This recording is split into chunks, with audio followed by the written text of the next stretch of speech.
ඒතර අපි එනවා අවකලනීය ගානට. ඒතර අවකලනීය ගණන් වල මේ 2023 ඒ වයිබ් එකේම ගානක්. අර 2023 එකෙත් හරේ ඒව දන්නේ නැහනේ. නේද? හරේ තියෙන නියත. දැන් මේකේ දීලා තියෙනවා අපිට මේ පළවෙනි මාත්‍රී ලවයක් තියෙන මේ පරිමේෂිතයක්. ඒ කියන්නේ නියම පරිමේෂිතයක් මෙයා. ඒකේ හරේ නම් අවුලක් නැහැ. x ඍණ 1 x ඍණ 2 ඒ කියන්නේ 1 2 අර වසම ඉන්න බෑ. මොකද පරිමේෂිතයක වසමේ නේද? ඉන්න බෑ. එයා බිඳුව කරන අගයක්. ඒ කියන්නේ සම්පූර්ණ ඒ කියන්නේ හරේ බිඳුව කරන අගයන් පරිමේෂිතයේ වසම ඉන්න බෑ. ඒක මුලින්ම ඔන්න පැහැදිලි කරලා තියෙනවා. අපි දන්නා මේ වගේ තැන්වල තමයි නේද?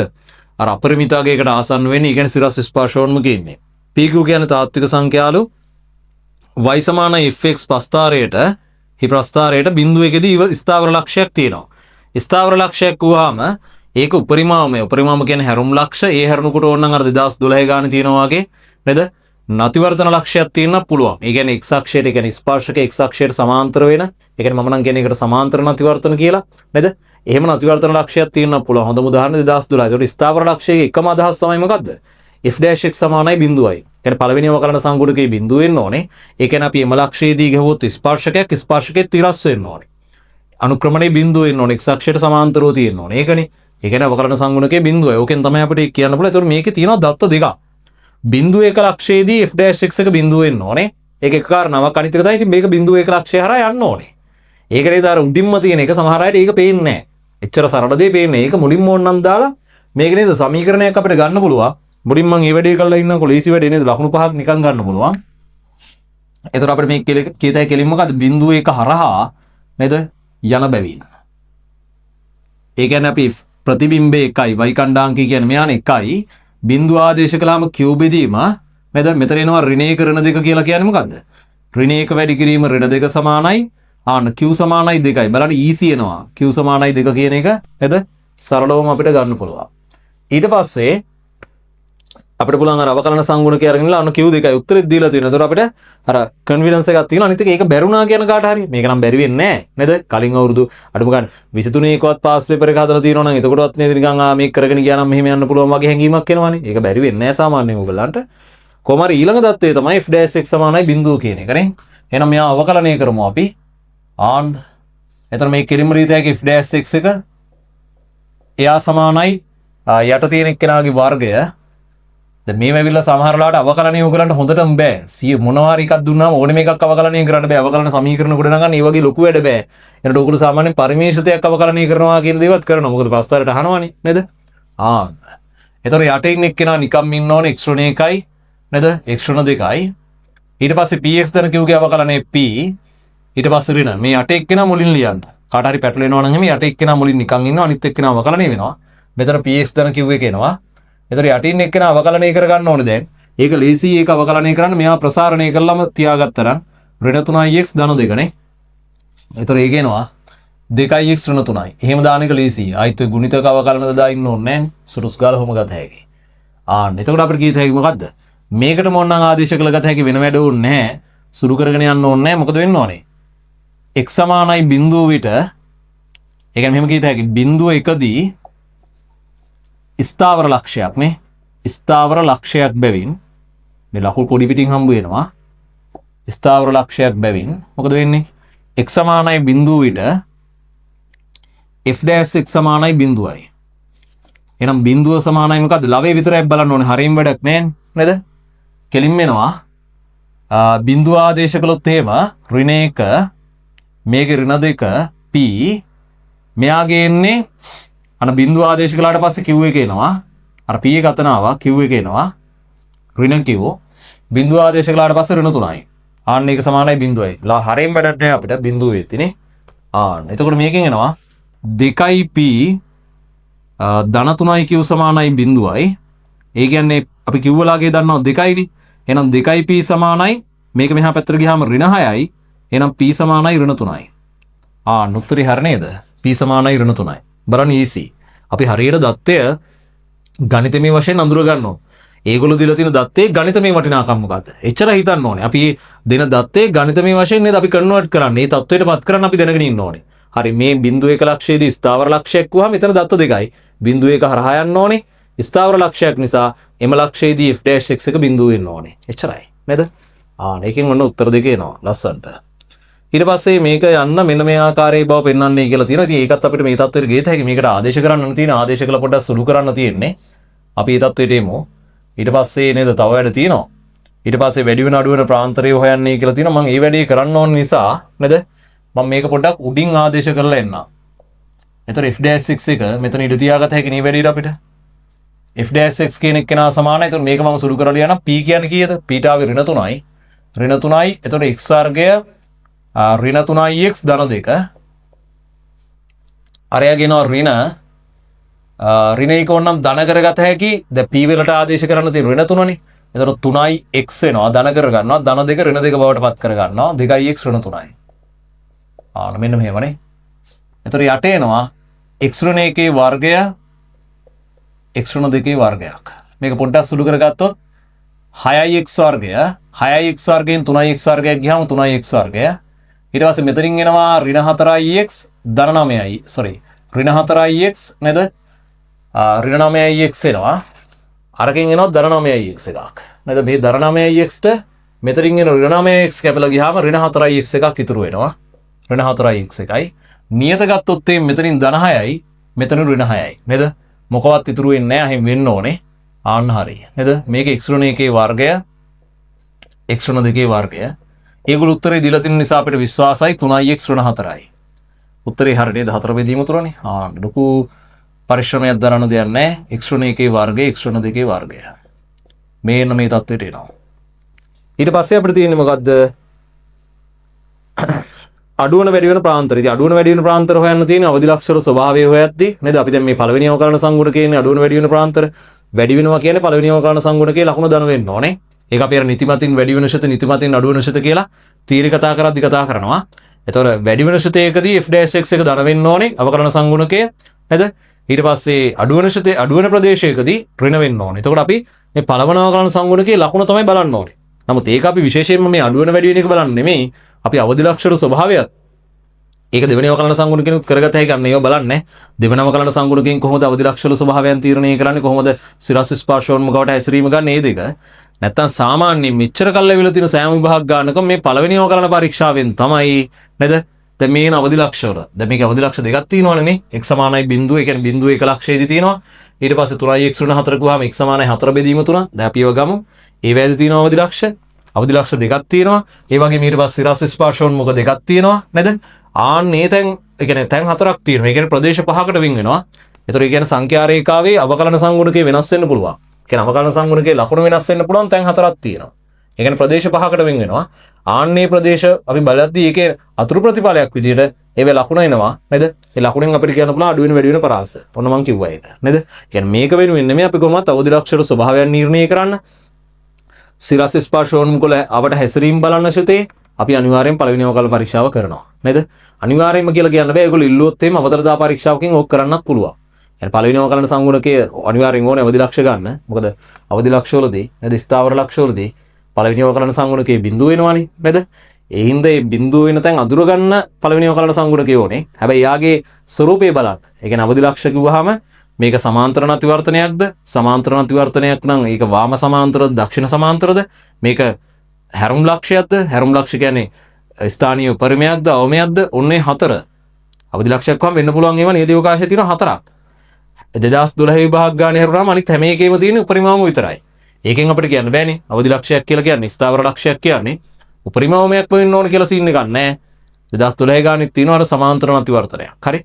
අන්න ඒව බලන්න. මම මේ කියන්නේ ඕගොල්ලන් නේද හැම කලින් පේපර් එක මේ විවරණයක් කරද්දි ඔය ටික කියන්නේ. නමුත් අහම්මෙන් හරි ඕගොල්ලෝ මේක විතර නම් බලන්නේ නේද? ඒතර ඒ කාරණා මම පුළුවන් තරම් කියනවා මෙතනදී. ඔය බලන්න. ඒතර අපි ඒවේ ස්වභාවය නිර්ණය කරන්නේ සාමාන්‍යයෙන් කරන්නේ පළවෙනි අවකලන පරීක්ෂාවෙන්. හැබැයි ඕගොල්ලන්ගේ සිලබස් එකේ හැටියට දෙවෙනි අවකලන සංගුණකේ විතරක් පාවිච්චි කළේ වැඩි කරන්නත් දෙන්න පුළුවන්. හරි. ඒක සූදානම් පිට ඉන්න. හරි. හොඳයි. තාම මේ විලෝණේ විභාගෙට. එතකොට අපි මේ වැඩේට දැන් බහිමු. එහෙනම් මේ වැඩේ කරන්න කලින් මුලින්ම නේද? මම මුලින්ම මේකේ මේ අවශ්‍ය දේවල් ටික දාගෙන ඉන්නම්. මොකද අවදි ලක්ෂ සඳහා නැත්නම් ස්ථාවර ලක්ෂ සියල්ල එක ස්ථාවර ලක්ෂයක් නම් අපි ඒගොල්ලෝ දුන්නා. නේද? ස්ථාවර ලක්ෂ. ඒ කියන්නේ f'(x) එක බිඳුව වෙන්න ඕනේ. එයාගෙන් අපිට එනවා අගයන් දෙකක්. x සමානයි බිඳුවයි x සමානයි 4 බෙදීම 3යි. x සමානයි බිඳුව උනොත් y සමානයි 1යි. මේකේ y සමානයි කීයද? මෙයාගේ එනවා ආදේශ කරලා ගත්තොත් එහෙම අපි මේකට උන ආදේශ කරලා බලමුද? කොහොද ශ්‍රුතිය ආවේ මොකද්ද? fx සමානයි ඍණ 3x ධන 2නේ. x ඍණ 1යි x ඍණ 2යි. එතකොට මේකෙන් ආදේශ කරත හැකි f කීයද? 4 බෙදීම 3. එතකොට මේකෙන් එනවා ඍණ 4 ධන 2 යට 4 බෙදීම 3න් එකක් ගියාට පස්සේ 1 යට 3යි. 4 බෙදීම 3න් දෙකක් ගියාම ඍණ 2 යට 3යි. ආන්න හරි. එහෙනම් ඍණ 2 බෙදීම 9යි කියලා කියන්නේ 9යිනේ. අන්තිමට 9යි. අන්න ඒක වැදගත් ඈ. මේවට ලකුණු තියෙනවා අනිවාර්යෙන්. ආන්න හරි. එහෙනම් දැන් මම මේ ඉඩ තියාගත්ත අර වැඩේට අර කතාවත් කියන්න ඕනේ මොකද්ද? ඒක ලියනවට වෙනම ලකුණු නැහැ. මොකද වෙන්නේ? x සමාන 1 2 දී ශ්‍රුතිය අර්ථ නොදැක්වේ. මේ ඉවැලුවේෂන් රිපෝට් වල මේ හේතුව හරියට දක්වලා තියෙනවා. ඒ වුණාට ඔයගොල්ලෝ ඉච්චර ලියන්න ඕනේ නැහැ. මේ වැඩේ අත්‍යවශ්‍ය නැහැ. නමුත් තේරුම් ගන්න. හරිද? ශ්‍රුතිය අර්ථ නොදැක්වේ. නමුත් x ආසන්නයි 1 x ආසන්නයි 2 විට කොයි පැත්තෙන් ආවත් ඒ කියන්නේ වමෙන් ආවත් දකුණෙන් ආවත් සීමා ගන්නකොට කරන්නේ කොයි පැත්තෙන් ආවත් ශ්‍රුතිය අපරිමිතාගයකට එළඹේ.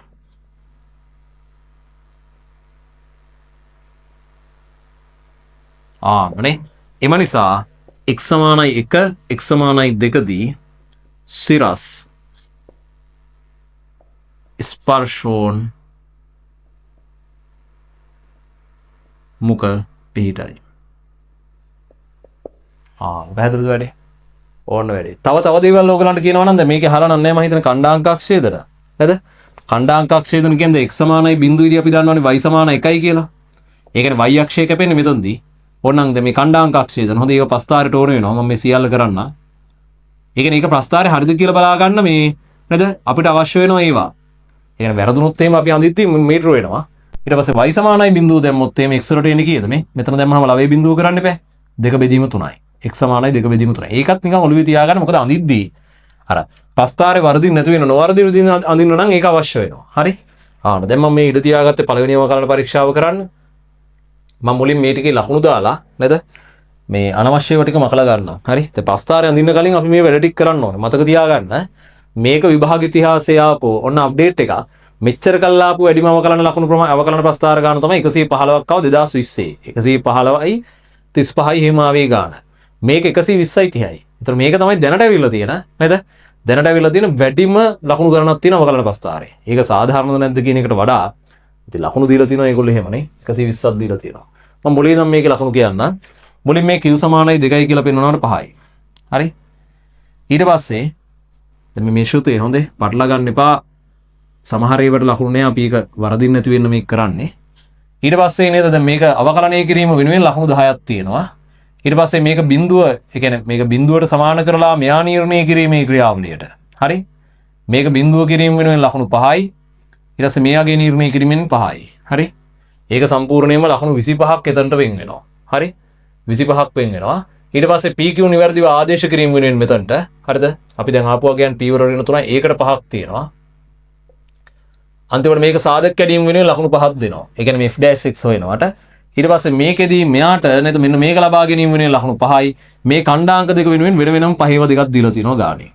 ඒ කියන්නේ මේ පහේ දෙක මෙහෙම දෙන්නෙත් නෑ. මේව හොයලා මෙතන තිය ලියන්න ඕන කියලා සීන් එකක් නෑ. ඒගොල්ලෝ කියලා නෑනේ මේ ගානේ.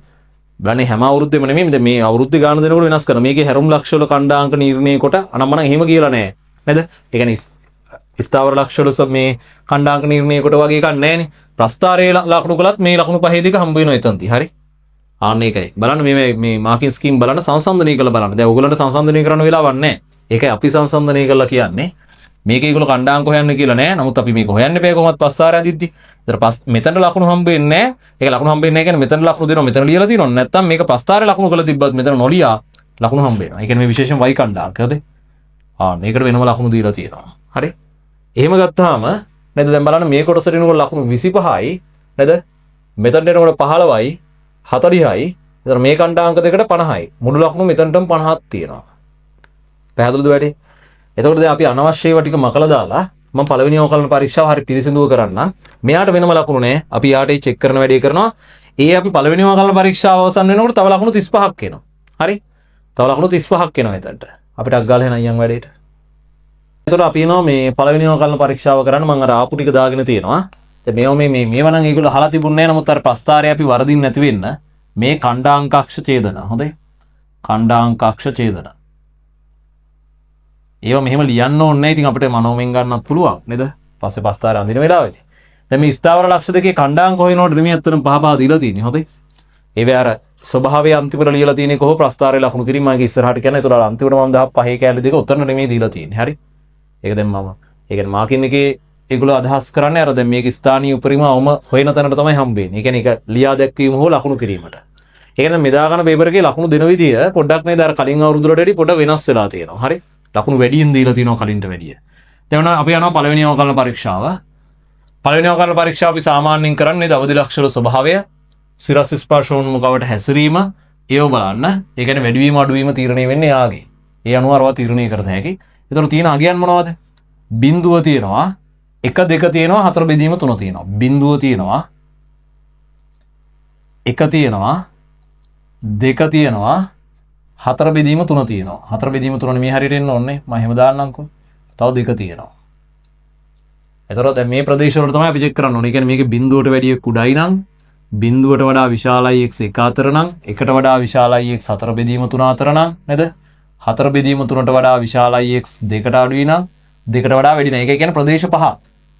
එතකොට එකේදී සහ දෙකේදී තියෙන්නේ, එකේදී සහ දෙකේදී තියෙන සිරස් ස්පර්ශෝන්මුඛ, 4 බෙදීම 3ේදී තියෙන අවදි ලක්ෂයක්, බිඳුවේදී තියෙන්නේ ආපහු නේද? අවදි ලක්ෂයක්. එහෙනම් බිඳුවට වැඩිය අඩු වගයක්. මේ තියෙන if dash x එක යටය කොහොමද දනයි බිඳුවට වැඩිය අඩු වගයක් මම ආදේශ කළොත් ඍණයි ඍණයි. එහෙනම් ඍණයි ඍණයි මේ if dash x ලාගය if dash x එක නා ඍණයි ඍණයි යට කොහොමද දනයි. ඒ කියන්නේ ධන වෙනවා. if dash x එක ධනයි කියන්නේ වැඩි වෙනවා. මේ ප්‍රදේශයේදී වැඩි වෙනවා. ඊට පස්සේ බිඳුව 1 අතරදී බිඳුවට වැඩි වගයක් ආදේශ කළාට පස්සේ මේකේ ධන වෙලා මේකේ ඍණ වෙලා මේ දෙක ධන වෙනවා නේද? පටපට ගාලා කියන්නේ බිඳුව මෙතනට එන්නේ මෙයා හින්දානේ. එයාගේ උඩ පළවෙනි බලය නම් තියෙන එයාගේ ලකුණ වෙනස් වීම මේකට බලපාන. එතකොට මේකෙන් එනවා ඍණක් ඇවිල්ලා ඉවරලා අඩු වෙනවා. එහෙනම් මේ බිඳුවේ තියෙන්නේ මොකද්ද? ස්ථානීය අවමයක්. දෙක දෙක අඳුර ගන්න පුළුවන්. ඒ කියන්නේ fx එකේ ස්වභාවය මේ. මේ fx එකේ ස්වභාවය. f dash x වල ලකුණු මත. ඊට පස්සේ මේ ප්‍රදේශයේදී මොකද වෙන්නේ? එක පැනපු ගමන් එක මෙතනට එන්න හේතු බූත උනේ මෙන්න මේක. නේද? එක පැන්නේ කියලා එයාගේ ලකුණු වෙනස් වෙන්නේ නැහැ. අන්න නේද? ඔය අසමානතා පාඩියේදී අපි කතා කරන ලකුණු රිපීට් වෙන තැනක් මේ. ඒකම එනවා. ඒකෙත් මෙහෙම තියෙන්නේ. එහෙනම් මෙතන මොන්නම් තීරණය කරත හැකියි සීමාව දාලා හොයන්න දෙයක් නැහැ. මේකේ මොකද්ද ස්වභාවය? මෙන්න මේ වගේනේ. මෙතන මේක නිර්ණය කරගන්න පුළුවන්. හරි? ඒ කියන්නේ අනන්තයට යද්දී හැසිරීම ඔය වගේ වෙන්න ඕනේ. ඒක අපිට නිකම්ම තීරණය කරගන්න පුළුවන් එකක්. ඊට පස්සේ මේ පැත්තේ 4 බෙදීම 3 පෙන්නට පස්සේ මේ සියල්ල මොකද වෙන්නේ? ධන වෙනවා. එතන මෙතන ධන වෙනවා. ආන්න ඍණ බිඳුව ධන කියන්නේ දැන් මෙහෙම නෙන්නේ ධන කියන්නේ ওই පැත්තරනේ වැඩි වෙන සුතයක්. එහෙනම් මේක අවමයක්. ස්ථානීය අවමයක්. ඔන්න ඕක තීරණය කිරීමට තමයි වෙන වෙනම ලකුණු දීලා තියෙන්නේ. හරි? ආන්න. එතන මේවා නැද මේ ප්‍රදේශවලදී මම ඒක අන්තිමටම කියන්නම්. අර වැඩි වෙන අඩු වෙන පරාසය ලියන්න තියෙනාට පස්සේ මෙහෙදී ආපහු ධනයි. එතකොට ධනයි. දෙකට පැන්නයි කියලා වෙනසක් නැහැ නේ මෙහෙම එන්නේ. ඒතර මේකෙත් අර හැසිරීම මොන්න ඔය වගේ. පැහැදිලිද වැඩේ? ඕකෙත් හැසිරීම ඔය වගේ. ඒතර ඕගලන්ට ඕනම් මේවා ලියත හැකි මොකද්ද? මේවා ලියත හැකි මේ ප්‍රදේශයේදී fx මොකද වෙන්නේ? වැඩි වෙනවා. වැඩි වේ. මොකද මේකේ සෑහෙන ලකුණු වෙන අවුරුදු වලට වැඩි මේ කැලලට දීලා තියෙනවා. මේකේ අඩු වේ. ආයි මේකෙත් අඩු වේ. මේකේ වැඩි වේ.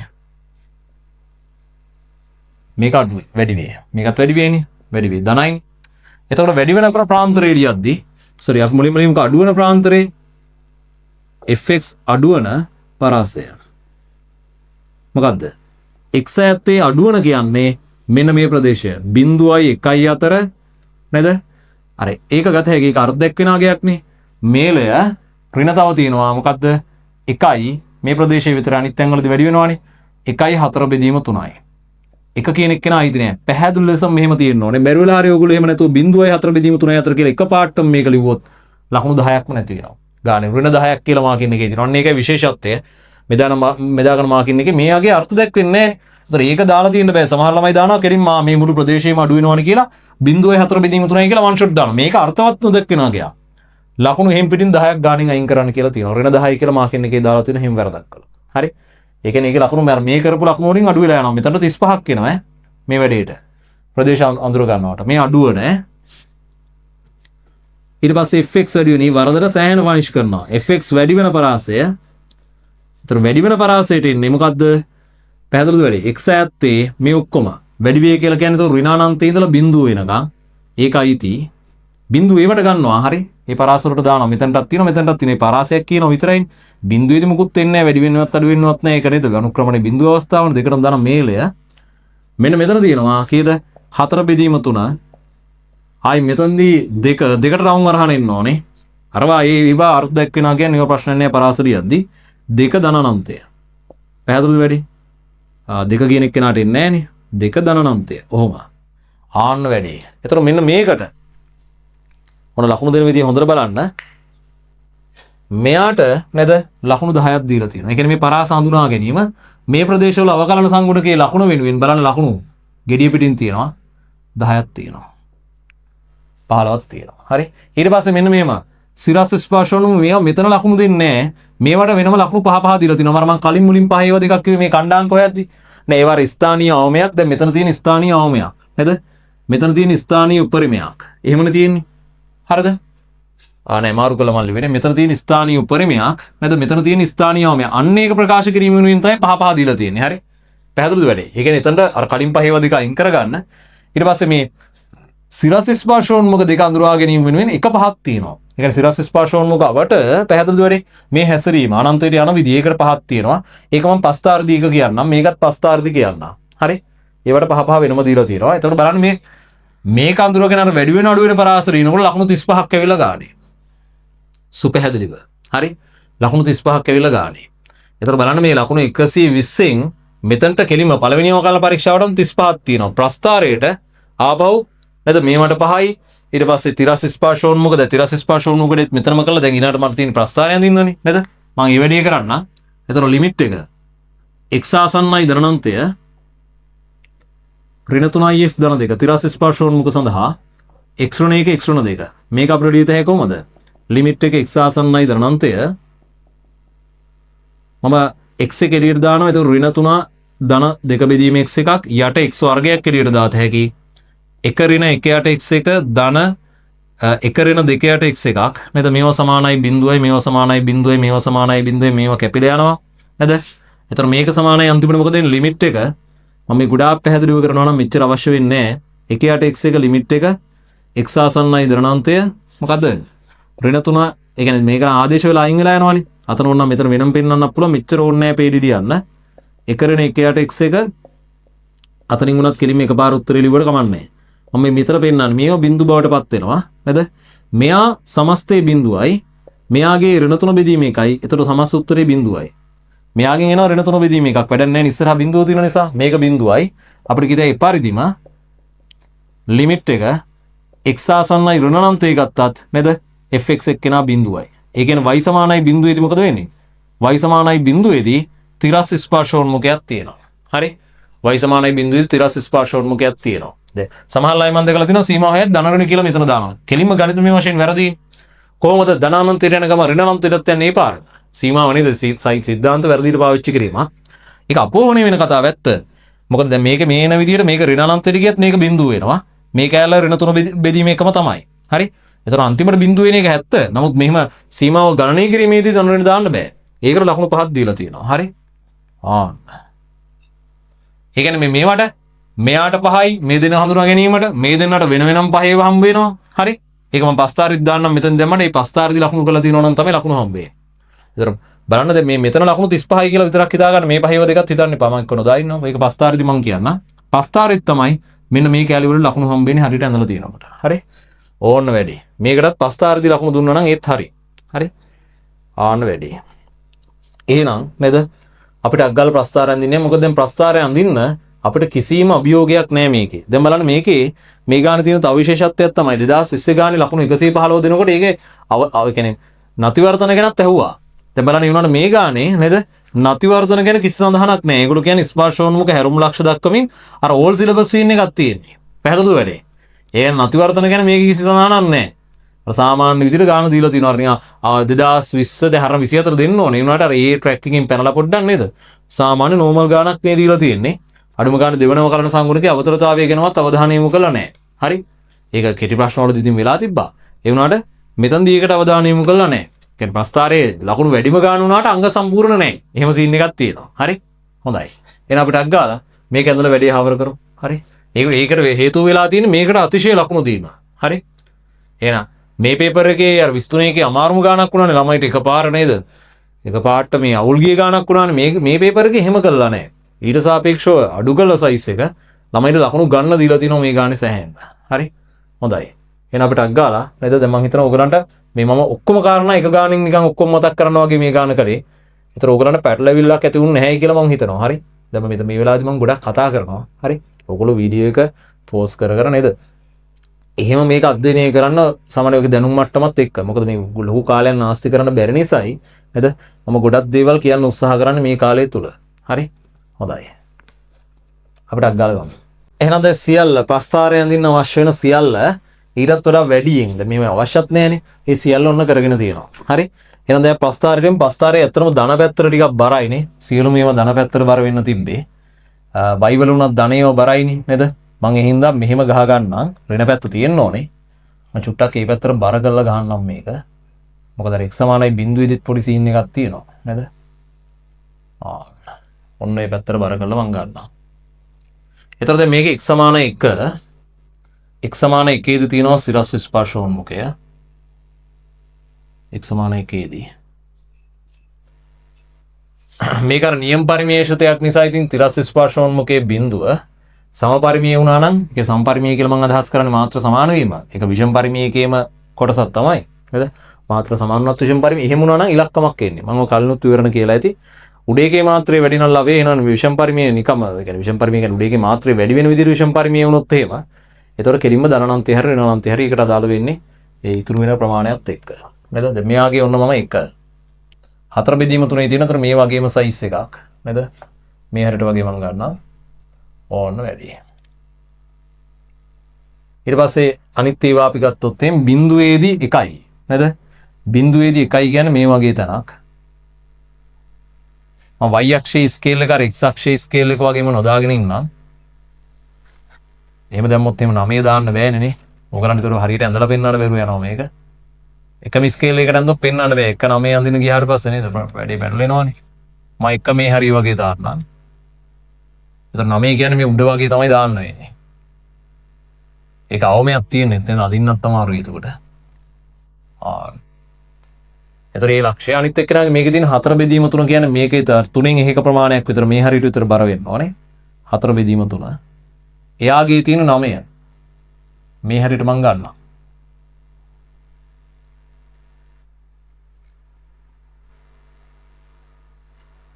නවය. එතකොට දැන් ඇඳගෙන යන්න තියෙන්නේ. අපි අඳින්න ස්ටාර්ට් එකක් ගමු මෙයාගේ. මැද එක අපි දන්නවනේ. නේද? මේක එතකොට ගත්තොත් එහෙම එයාගේ ස්ථානීය අවමයක් තියෙන්නේ. ආන්නනේ. මේක මෙහෙම යනවා. මෙයාගෙත් මෙහෙම අපිට ගෙනියත හැකියි. එන්න ગેප් එක අඩු වෙන්න ඕනේ. හරි? අඳින්න පුළුවන් සයිස් එකට අඳින්න මම මෙතනට අඳින්නම්. හරි? එයාගේ එහෙම තියෙනවා. ඊට පස්සේ මේකෙදි ස්ථානීය උපරිමයක් තියෙන්නේ මෙතන. ඊට පස්සේ බලන්න දැන් මෙහෙම එන්න ඕනේ. බලන්න ඒක කියවෙනවා. දැන් මම මේවත් මෙතන දාගත්තා. එකේ වම් පැත්ත. එකේ වම් පැත්ත. ඔක වමස් සීමා ගණනය කළත් ගන්න පුළුවන්. හොඳේ. වමස් සීමාව ගණනය කළා. ඒ කියන්නේ එක මයිනස් අර ලිමිට් එක මෙහෙම සීමාවක් අරගෙන ඉවරලා. එහෙම අවශ්‍ය නැහැ. නමුත් මොකද ඒවට වෙනම ලකුණු වෙන්නේ නැහැ. අපිට ප්‍රස්තාර ලකුණු කරනකොට ඒක පළවෙනිම කලන පරීක්ෂාවෙම කරත හැකි. මම ඒ වෙලාවට කරලා පෙන්නුවේ. අර මේ ප්‍රතිඵලය මම උතන දාගෙන තියෙනවා. ඒතර මෙහෙම එන්න ඕනේ. එනකොට මේ කැපෙන තැනක් තියෙනවානේ. ඒ කැපෙන තැන තමයි මොකද්ද? දැන් මේක නම් ලකුණු දෙන්නේ නැහැ විශේෂයෙන්. නමුත් ඒක අපි දැනගන්න එක වටිනවා. 2 බෙදීම 3. ඒ කියන්නේ මේ හරියම වගේ කැපෙනවනේ. මේකට ළඟින් කැපෙනවා. නොන්න ඒ වගේනේ. දැන් බලන්න ඒකට අපිට මාර විශ්වාසයක් ඇති වෙනවා. මේක ගාවන්න එපා ලං කරන්න. නේද? ඊට පස්සේ මේකෙදී මේක දිගේ තමයි යා යන්න ඕනේ. නේද? මේක දිගේ යා යන්න ඕනේ. යානන්තේට තිරස් ස්පර්ශෝන්මුඛය. ඒක අපිට ඇවිල්ලා තියෙනවා. ඒකත් අර ෆ්ලැට් එන්න සමාන්තර වෙන්න වගේ අඳින්න එපා. පුළුවන් තරම් ලං කරලා නවත්තන්න. එතනින් එහාට අඳින්න බෑ මට. පෑනේ තුඩ මහා තින්දා. ඔන්න මේ වගේනේ. අඳිනකොට අර සමහර ළමයි ඉන්නවා මේ අඳිද්දි මෙන්න මෙහෙම අඳිනවා. එක්ක මෙහෙම ඇඳලා ඉවරලා මෙහෙම ගේනවා මේ පැත්තට. ඒතකොට මේකත් මේ බලන්නකො හැඩේ වැරදීනේ. නේද? ශ්‍රුතියක් වෙන්නෙත් නැහැ. මෙහෙම ඉරක් ගැහුවොත් එහෙම තැන් දෙකකින් කැපෙනවා. එහෙම බෑ. ශ්‍රුතියකදී ඔයගොල්ලෝ දන්නවා සිරස් රේඛා පරීක්ෂාව කියලා එකක් තියෙනනේ. ශීතයක් කොහොම අපි ඇඳොත් එහෙම එක තැනක විතරයි කැපෙන්න පුළුවන් සිරස් රේඛා. තිරස් රේඛා පරීක්ෂාව තියෙන නම් අර දැන් ඒක මම 2022 ගානදී එහෙම පැහැදිලි කරනවා. ඒකෙදි මොකද ඒක අන්තිමට අහලා තියෙනවා. නේද? තිරස් රේඛා පරීක්ෂාව කියන එක තියෙන්නේ ශ්‍රුතයක් ඒකේකද බහුවේකද කියලා බලන්න. අනිවාර්යයෙන් ශ්‍රුතයක් නම් මේ දෙනෙක් කෙනා ශ්‍රුතයක් නම් මේව පරිමේෂතනේ. නේද? මෙහෙම ගහුවාම එක තැනකදී කැපෙන්න ඕනේ. ඒතර මේ වගේ අඳින්න එපා. ඇඳේ කෙනා ආයිත් තරහින් ගිහිල්ලානේ. සමහර අය මේක සමාන්තරවම අඳිනවා. ඔහොම සමාන්තරව ඉරක් ගහලා වගේ ඔහොම අඳිනවා. එහෙමත් එපා. හරි. ඉතින් පුළුවන් තරම් ලං කරලා නවත්තන්න. එතනින් හට අඳින්න බැයි නා. නේද? ආන්න. ඊට පස්සේ මේකෙදී නේද? මේකෙදී ඉන්න ඕනේ මෙහෙ ඉඳන්නේ. දැන් බලන්න අරහේ ඉඳන් නෙමෙයි එන්නේ. මෙහෙ ඉඳන් එන්නේ දෙකෙන් පස්සේ. ඒකෙත් අර වැඩි වෙන සුතයක් කියලානේ තිබ්බේනේ. හරි. එහෙම වෙලා මේක දිගේ යන්න ඕනේ.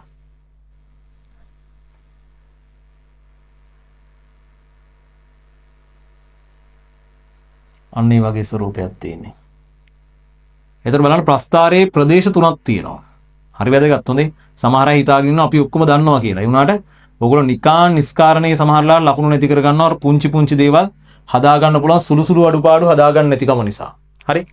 ආන ප්‍රස්ථාරයේ මේ ප්‍රදේශ තුනට පහේව තුනක් තියෙනවා. ප්‍රදේශ තුන ඇඳීම වෙනුවෙන් අර නිකන් ප්‍රස්ථාරයට පහේව තුනක් තියෙනවා. අර මං කිව්වේ මේවා ප්‍රස්ථාරයේ ලකුණු කිරීම වෙනුවෙන් ඛණ්ඩාංකත් එක්ක ඒවට පහේව හම්බ වෙනවා. මේ දෙකම වෙනුවෙන් සිරස් ස්පර්ශෝන්මුඛ දෙකම වෙනුවෙන් ලකුණු පහක් තියෙනවා. හරි. ලකුණු පහක් තියෙනවා.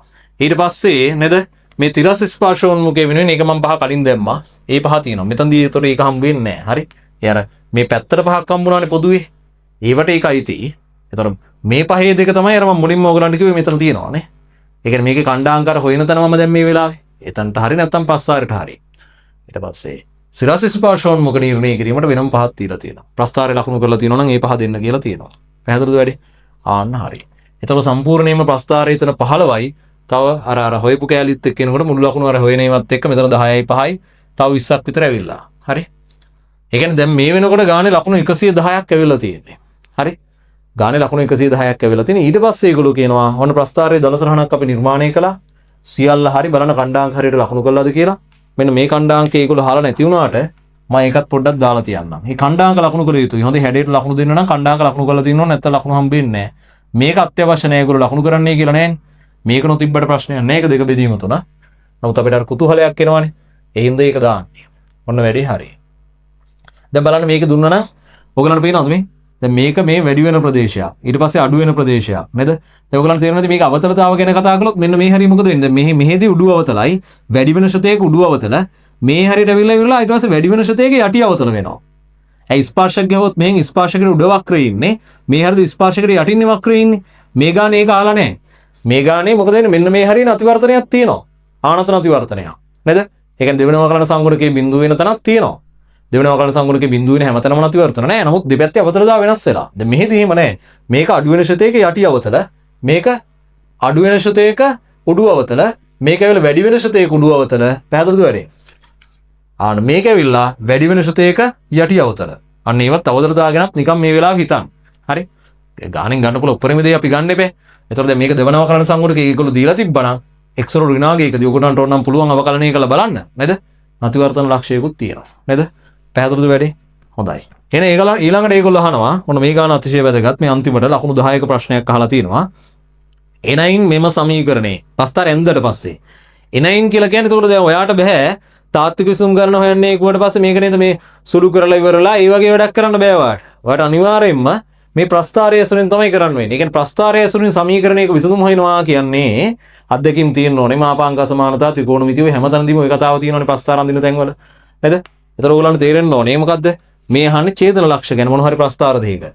එහෙනම් අපි මේකෙන් උපුටලා ගන්න ඕනේ කොහොම හරි. දැන් බලන්න මේගොල්ලෝ දීලා තියෙන ප්‍රකාශනය x වර්ගය x ඍණ 1 නේද? x ඍණ 2 මේක සමානයි 2 ඍණ 3යි x එකක්. 2 ඍණ 3යි x එක. මේ කෑල්ල මේ. එතකොට බලන්න දැන් මේකෙන් මට පුළුවන් මෙහෙම ලියා ගන්න. x වර්ගය 2 ඍණ 3යි x බෙදීම x ඍණ 1 x ඍණ 2. අන්න දැක්කද ඒක අපිට උපුටලා ගන්න තියෙන මෙතනින්. මේ තියෙන්නේ මොකද්ද? මේ තියෙන fx එක. ඒ කියන්නේ එතකොට අපිට කියත හැකි y සමානයි x වර්ගය හා අනිත් එක යායනේ. මේ y සමානයි fx හි ඡේදන ලක්ෂ විසඳුම් වේ. පැහැදිලිද වැඩේ? ඒක අඳුර ගන්න ඕනේ. ඒක අඳුර ගන්න ඕනේ. ඒ වගේම x වර්ගයේ පස්තාරය මහ ලොකු සීන් එකක් නැහැ. x වර්ගයේ පස්තාරය අපිට මේකේ ගහත හැකිනේ. මම එක් ගහන්නම් මේ නිල් පාටින් වගේ XRගේ පස්තාරය කියන්නේ ඔයගොල්ලෝ දන්න මේ පොඩි කාලේ ඉඳන් දන්න එක්කෙනෙක් නේද?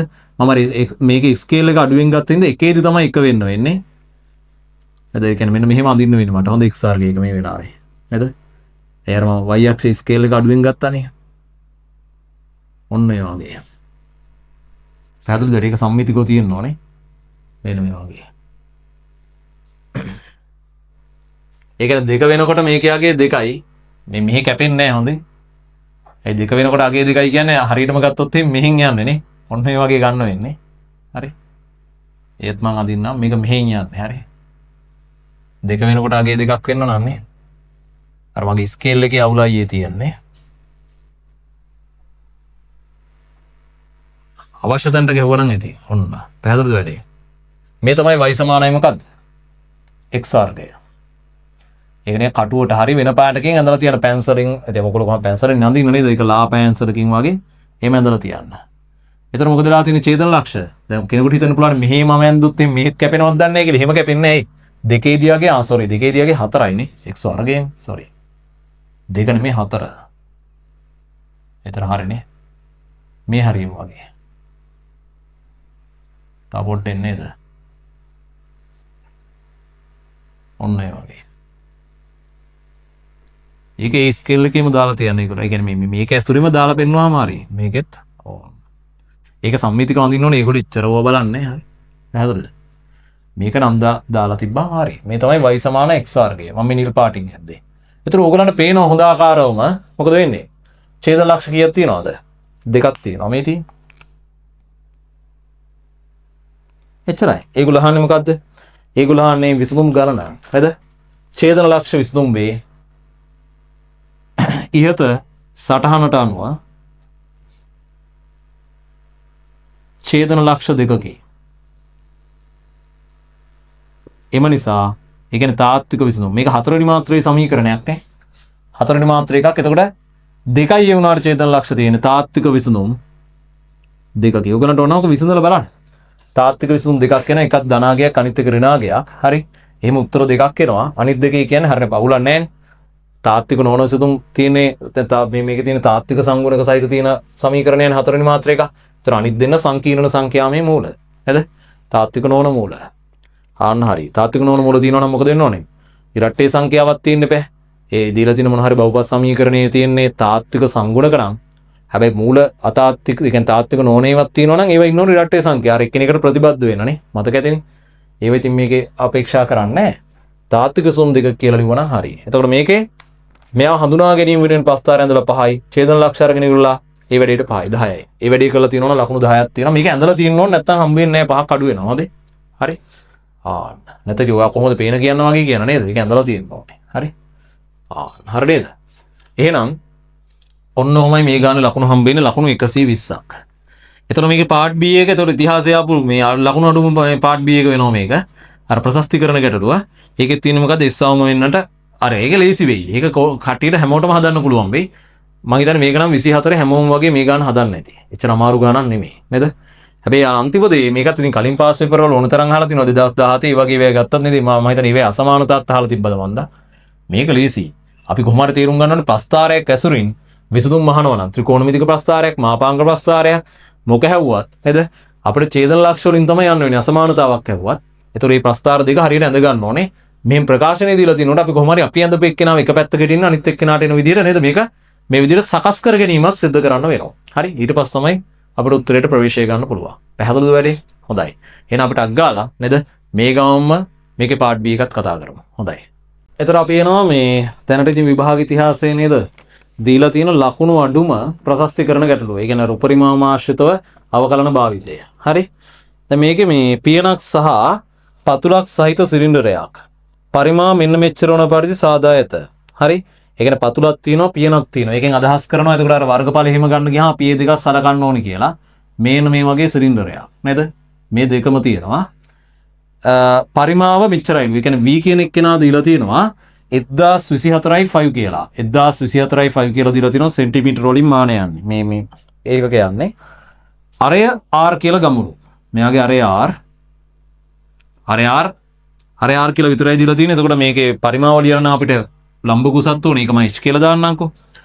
ඊට පස්සේ s කියන එක කෙනා r විශාලයි බිඳුව සඳහා මේ මගින් දෙනු ලබන බව පෙන්වනවා. දැන් ඒක නේද අර O level දැනුමෙන් කරන්න පුළුවන් එකක්.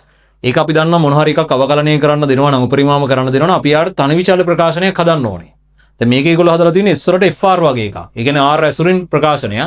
මොකද දැන් මේක පෘෂ්ඨ වර්ගඵලය අපි දියද්දි දැන් නෝමල් පෘෂ්ඨ වර්ගඵලය දියමුකෝ. s සමානයි මොකක්ද දෙන්නේ 2.5r වර්ගය ධන අරයා ගෙනවා මොකද්ද සිලින්ඩරේ වක්‍ර පෘෂ්ඨය ගත්තොත් 25r h එක. ඔහොම නෙන්නේ. පැහැදිලිද වැඩි? මේකේ විචාල දෙකක් තියෙනවා. h එක තියෙනවනේ h එක අයින් කරන්න අපිට මේක යොදාගත හැකි. පරිමාව අපි දන්නවා සිලින්ඩරයක 5r වර්ගයේ h. එතකොට මෙයා 1024.5. අර තනි විචාල ප්‍රකාශනයක් හදන්න මේ h එක අයින් කරන්න ඕන නිසා තමයි පරිමාව දීලා තියෙන්නේ. පරිමාව නියත කරලා නේද? පෘෂ්ඨ වර්ගඵලය මොකද වෙන්න ඕනේ? හැකිතාක් ඒගොල්ලන්ට අඩු කරන්න ඕනේ. මොකද පෘෂ්ඨ වර්ගඵලය අඩු වෙන තරමට මොකද වෙන්නේ? වියදම අඩු වෙනවා. දැන් මේවා මේ වගේ සාමාන්‍ය ෂීට් මෙටල් වලින් වගේ හදනවා නම් දැන් හිතන්නකෝ මේක සැමන්ටින් එකක් කියලා. එතකොට මිල අඩු වෙන්නේ මොකක් වුණොත්ද? මේක පෘෂ්ඨ වර්ගඵලය අඩු වුණොත් මොකද යන අමුද්‍රව්‍ය ප්‍රමාණය එතකොට අඩු වෙනවා. හැබැයි පරිමාව නියතව තියාගන්න ඕනේ. ඒක තමයි ඒගොල්ලන්ගේ අරමුණ. එතකොට දැන් මේකේ ඔන්න 5 එක මම කපලා දානවා. එතකොට h එක සමානයි 1024 බෙදීම නේද? r වර්ගය කියලා අපිට දාන්න පුළුවන් h එකට. එහෙනම් ඒක මේකට ආදේශ කරොත් එහෙම 2.5r වර්ගය මේක 25r h වලට දාත හැකි 1024 බෙදීම නේද? r වර්ගයක්. එතකොට මේක එක r එකක් මේකේ කැපිලා යනවා. 2.5 එක එළියට දාලා තියෙනවානේ. ඔව් 2.5 එක එළියට දාලා තියෙනවා. එතකොට මේක ලියත හැකි 1024 බෙදීම r ධන නේද? r වර්ගය. ඕන්නෝම තමයි ඕක සකස් වෙන්නේ. පැහැදිලිද වැඩි? එතකොට දැන් මේක වෙනුවෙන් ලකුණු හම්බ වෙනවා ලකුණු 10ක් ඈ. මෙයාට ලකුණු 5යි, මෙතනට 5ක් එනවා. ඊට පස්සේ මෙයා වෙනුවෙන් ලකුණු 5ක් එනවා, ලකුණු 10ක් තියෙනවා. හරි? ඊට පස්සේ දැන් ඉතුරු ලකුණු 20 හම්බෙන්නේ නේද? අපි දන්නවා අපි ඔන්න තනි විචාල ප්‍රකාශනය දැන් හදාගෙන තිනවා.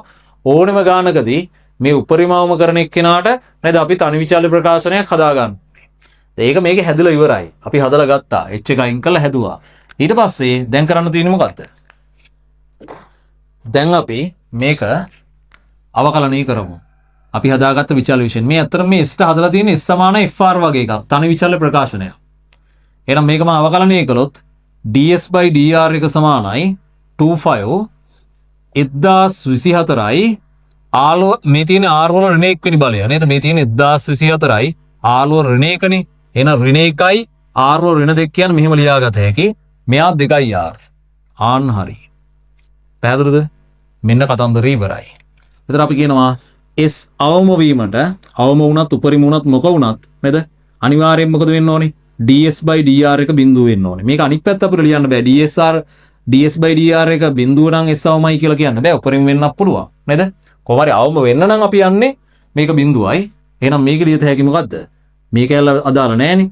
1024 ඍණ r වර්ගය ධන 2r සමානයි බිඳුවයි. එතකොට මේකෙන් එනවා කැපිලා ගියාට පස්සේ r සමානයි 512 නේ. 512ට r වර්ගය. ඒ කියන්නේ r ඝනය සමානයි 512යි. 512 කියන්නේ දෙකේ කීයද? 2 5 32යි 6 64යි 7 128යි 256යි මේක එනවා 9 නේ. 2 9. 2 9. එතකොට r ඝනය සමානයි 2 9 කියලා කියන්නේ නම් 2 3 ඝනය කියලා ලියන්න පුළුවන්. එතකොට මේකේ මේ සාධක කඩලා ඕනනම් ඝන දෙක අතර හිම යත හැකි. එහෙම ඕනේ නැහැ නේද? අපි දන්න එක ධනාගයක් වෙන්න ඕනේ. එහෙනම් r සමානයි 8යි කෙලින්ම. ඒ කියන්නේ 8 ඝනයනේ මේ තියෙන්නේ. එතකොට ඝන මූලය ගත්තාම එනවා 8යි කියලා. හරි නේද? විනාගයන් වෙන්න බෑනේ. ධනාගයක් වෙන්න බෑ නේද? ආන කොහොමද අනි සාධක කැඩුවට පස්සේ ඔයගොල්ලෝ දන්නා ඝන දෙක අතරේ සාධක කැඩුවාම අර එක එක්කෙනා යන්නේ අනිත් එකේ සාධක කැඩෙන්නේ නැහැ නේ. හරි. කොහමයි r සමාන 8යි එතනට එනකොට හරි. ඊට පස්සේ හැබැයි අපි පෙන්වන්න ඕනේ මොකද්ද? අපි පෙන්වන්න ඕනේ දැන් මේකේ මෙතනදී අපි තහවුරු කරන්නත් එපා අවමයක් තියෙනවා කියලා. එහෙනම් මම දැන් මෙහෙම આવොත් එහෙම නේද? මම මේක පොඩ්ඩක් ඕනනම් සකස් කරලා ලියන්නම්. එහෙම අවශ්‍ය නැහැ. හරි. දෙකේ ඉලක්කමකුත් එළියට දාලා 4යි කියලා නේද? යට r වර්ගයේ එළියට ගෙනල්ලා මේක එනවා r ඝනය ඍණ එතකොට මොකද වෙන්නේ 512ක් එනවා. ඔන්න සුද්ධ කළාම ලියනවා නම් මෙහෙම. හරි මේක. එතකොට බලන්න ලේසි. r සමානයි 8 නම් ds/dr එක මොකද වෙන්නේ? බිඳුවයි. r 8ට වැඩිය කුඩා නම් දැන් හිතන්නකෝ මේකට 8ට වැඩිය කුඩා ගයක් දැම්මා කියලා. එතකොට ds/dr එක නේද? දැන් එක දෙක වගේ ගයක් දැම්මොත් එහෙම ඍණයි. r විශාලයි 8 නම් නේද? එතකොට ds/dr එක හරි නේද? ds/dr එක ධනයි. 10 වගේ අගයක් දැම්මොත් ලොකු එකක් එනවනේ මෙතනට. එතකොට ඍණ බිඳුව ධන කියන්නේ ඍණ බිඳුව ධන. එම නිසා r සමානයි 8දී s උපරිම වේ. ඉවරයි. නේද? හරි. එතකොට මේක සෑහෙන මේක නම් බැරි වෙන කෙනෙක් ඉන්න විදියක් නැහැ. එහෙනම් නේද මේ අවකලනීය ගාන මේක බැරි වෙනවා කියලා කියන ළමයිගුරු නේද? එහෙනම් අවකලනීය ගාන එයා විභාගේ තෝරගන්න නැතුව ඉන්න ඕනේ. මේක වෙයිලා සරලම් මට්ටමනේ. මේක අවකලනීය කරනවාට ලකුණු 5ක් තියෙනවා. මේක හදන්න ඕනෙත් නැහැ මේ තත්ත්වෙට. මම අර ලීසින් ආදේශ කරන්න පුළුවන් වෙන්න මෙහෙම හදලා පෙන්නනවා. ඊට පස්සේ මේක වෙනුවෙන් 5ක් තියෙනවා. r සමාන 8 හොයනවාට 5යි. තහවුරු කරනවාට 5යි. දැන් මේ තහවුරු කරන එක ඕනනම් අවතරතා පරීක්ෂාවකිනුත් කරත හැකියි. හොඳේ. මේක ආයිස්සරයක් අවකලනීය කළා නේද? මේක ආපෞසරයක් අවකලනීය කළොත් මොකද වෙන්නේ? මම ඒකත් නිකන් කියලා දෙන්නම්. මොකද ඒක කරන්න පුළුවන් තව විදියක්. මොකද මේකේ ලකුණු අඩු නිසා මම ඒකත් පැහැදිලි කරලා දෙන්නම්. තව දෙයක් කියලා දෙන එකක් වෙනවනේ එතකොට. දැන් d වර්ගය s ds වර්ගය dr වර්ගය මොකද වෙන්නේ? ආයිත් අවකලනීය කළොත් මේක එනවා. තව අවකලනීය කරනවා කියන දේ ලීසිත් නෑ නේද මේ වගේ එක. යට r වර්ගයක් තියෙන නිසා r 4 වෙලා ඕනනම් මොකද වෙන්නේ? මම දැන් මෙතන කරන්නම්කෝ ඒක.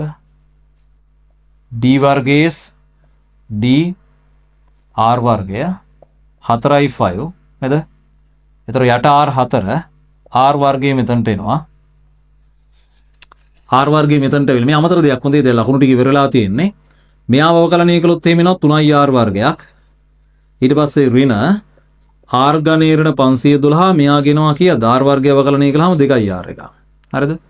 එතකොට මේක සුළු කළාට පස්සේ එනවා හොඳට බලන්න r එකක් එළියට දාන්නත් පුළුවන්. එතකොට 4i 5 යට r ඝනය 3i r 4න් එක r එකකුත් එළියට දාත හැකි. මම එහෙම දාන්න නැතුව 3i r 4න් 2i r 4ක් ගියාට පස්සේ r 4 ධන ඍණ ධන වෙලා 512i r. එතකොට මොකද කියන්න පුළුවන්? r සමානයි 8 දී මොකද වෙන්නේ? d වර්ගයේ dr වර්ගය කියන එක නම මොනවාගේද? ධනාගයක්. එතකොට අවමේකදී විතරයි මොනවා වෙන්නේද? අවතරතාව ධන වෙන්නේ නේද? උපරිමේකදී නම් මොකද වෙන්න ඕනේ? අවතරතාවය ඒ කියන්නේ මේ යටි අතර අවතල වෙන්න බෑ. උඩු අතර අවතල වුණොත් නේද? උඩු අතර අවතල වෙන්න නම් ඒ අගේදී මොකද වෙන්න ඕනේ? ධනව කියලා එනවනේ. අන්න එහෙම තහවුරු කළත් ඒ ලකුණු පහ දෙනවා. හොඳේ. ඔයගලන්ට ඒ කියන්නේ පළවෙනි අවකලන පරීක්ෂාවෙන්ම කරන්න ඕනේ කියලා දෙයක් නැහැ මේ තහවුරු කිරීම. ඉතින් ඒක කරන එක ලේසියි නේද? ඒ වුණාට අර අවතරතාව දැනුමක් තියෙන නිසා ඔයගලන්ට ඕනනම් මේ දෙවෙනි අවකලන සංගුණිකේ එතන ධනයි ඒ කියන්නේ උඩු අවතලයි කියලා පෙන්නුවා. හරි. මොකද උපරිමේකව මේක වෙනස තමයි මේක උඩු අවතල වෙනවා අරක යටි අවතල වෙනවා. උඩු අවතල වෙනවා නම් ඒ අවදි ලක්ෂ්‍යවට අපි වෙන අවදි ලක්ෂ්‍යවට උඩු අවතල වෙනවා නේද? එහෙනම් එතන තියෙන්නේ ස්ථානීය අවමයක් නේද? ආන්න ඒවත් ඕගලන්ට ඕන නම් අවතරතාව දැනුමත් පාවිච්චි කරත හැකි. හරි. මම හිතනවා මේ ගානට දැන් මම සාධාරණයක් කළා කියලා. හරි වටින ගානක් නේද? දැන් මේක අවකලනීය කර කර දඟලන්න ඕනේ. අරකින් ලීසින් ගොඩ දාගත්ත හැකි මේව ලිව්වාම නේ. හැබැයි කවුරු හරි ළමෙක් එහෙම කරලා තියෙනවා නම් නේද? බලන්න මේ අවකලනීයම හරි නේද කියලා කරලා තියෙනවා නම් ලකුණු දෙන්න වෙනවා. මොකද මේකේ කෙලින්ම එනවා මේ. ආයි බලන්න දෙයක් නැහැ කොහොමද දරන්නේ නේ. හරි. ඒක අවටම ඒ කියන්නේ r සමානයි 8 අවට මේකේ මොකද වෙන්නේ? දෙවනම කලන සංගුණකේ දාන්න. ඒ කියන්නේ මෙන්න මේ වගේ උඩු අවතල උඩු අවතල උඩු අවතල වටේටම උඩු අවතල. දැන් මේකේ වටේටම මොකද වෙන්නේ? යටි අවතල ස්ථානීය උපරිමයක් නා. ස්ථානීය අවමයකදී තමයි වටේටම උඩු අවතල වෙන්නේ. අන්න ඒකත් පොඩ්ඩක් මේක ඉගෙන ගන්න. හරි ඒක අවස්ථාවක් කරගන්න. හොඳයි. එහෙනම් අපි තවත් ගානක විවරණයක් එක්ක හම්බ වෙමු. මේක සාමාන්‍ය ගානක් නේද? අර උඩම නේද හයි එන්ඩ් එකේ ගානක් නෙමෙයි. සාමාන්‍ය පේපර් එකේ දීපු ගානක්. ඒක හැමෝම කතා බහ කරන එහෙම නේද? මහා වෙනසකට ලක් වෙච්ච ගානක් නෙමෙයි. හොඳයි. එහෙනම් අපි තවත් විවරණයක් එක්ක හම්බ වෙමු. සුබ දවසක්.